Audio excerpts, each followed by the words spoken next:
कि उजर गुलाबी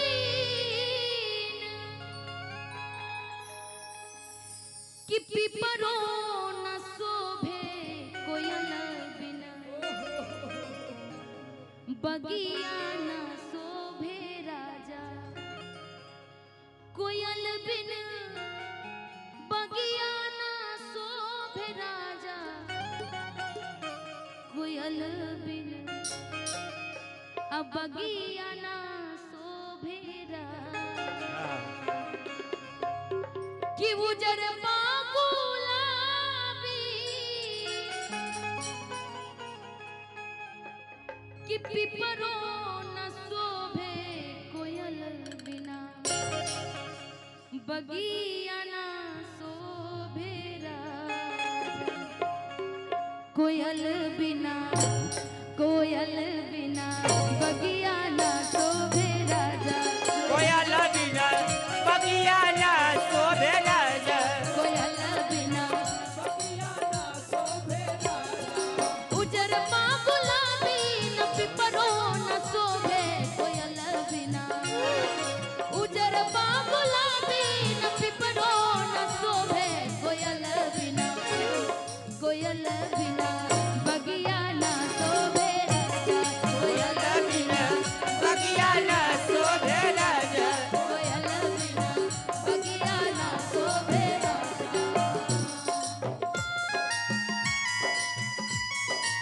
जय हो मिथिला।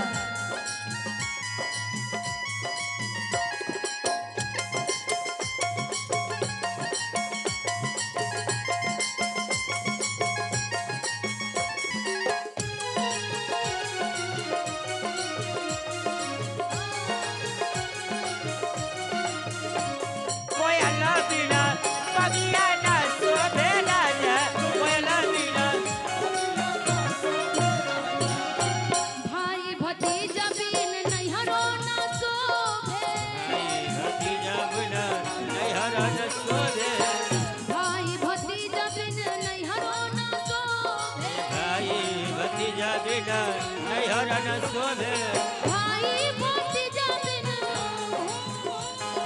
भाई भतीजा बिन नैहरो न शोभे देवर बिना ससुरा न शोभे राजा देवर बिना ससुरा न शोभे राजा देवर बिना ससुरा न शोभे राजा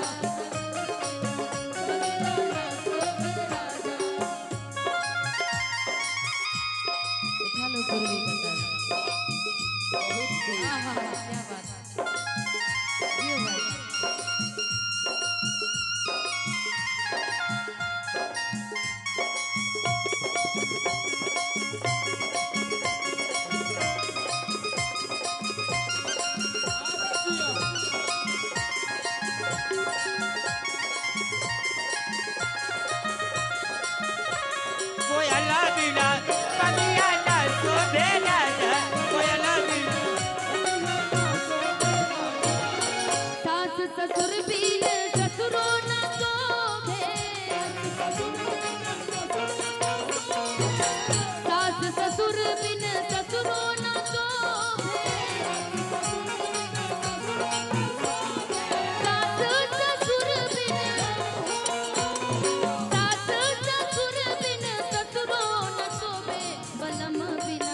चाहती है तो हर एक श्रृंगार की जरूरत, हर एक परिवार की जरूरत परिवार में पड़ता है। उसी की बखान हमारी शारदा माँ ने इस गाने में किया है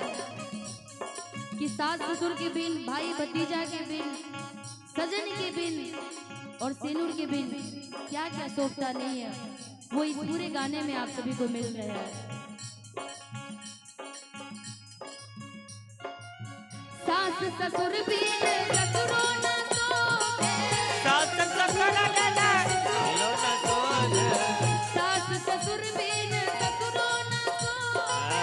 सास ससुर बिन ससुरो न सोए, लाल सिनुर बिन मंगियो न सोए, लाल सिनुर बिन मंगियो न सोए, लाल सिनुर बिन, लाल सिनुर बिन मंगियो न शोभे, बालक बिन। जब शादी हो जाए कि लाल सिनुर बिन, कि लाल सिनुर बिन मंगियो न शोभे, बालक बिन, बालक बिन, बालक बिन गोदिया ना शोभे राजा, बालक बिन गोदिया ना शोभे राजा, बालक बिन गोदिया ना शोभे राजा, बालक बिन गोदिया ना शोभे राजा, बालक बिन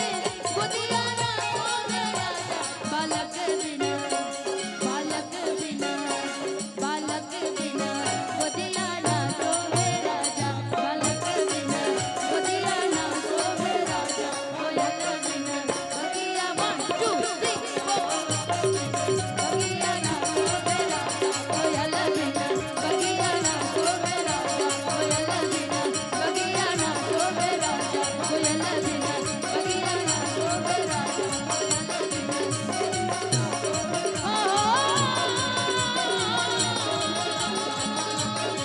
कोयल बिन बगिया ना शोभे राजा।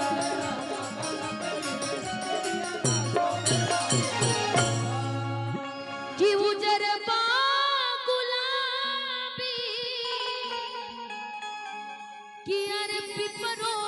न शोभे, कोयल बिन, कोयल बिन बगिया ना शोभे राजा, कोयल बिन बगिया ना शोभे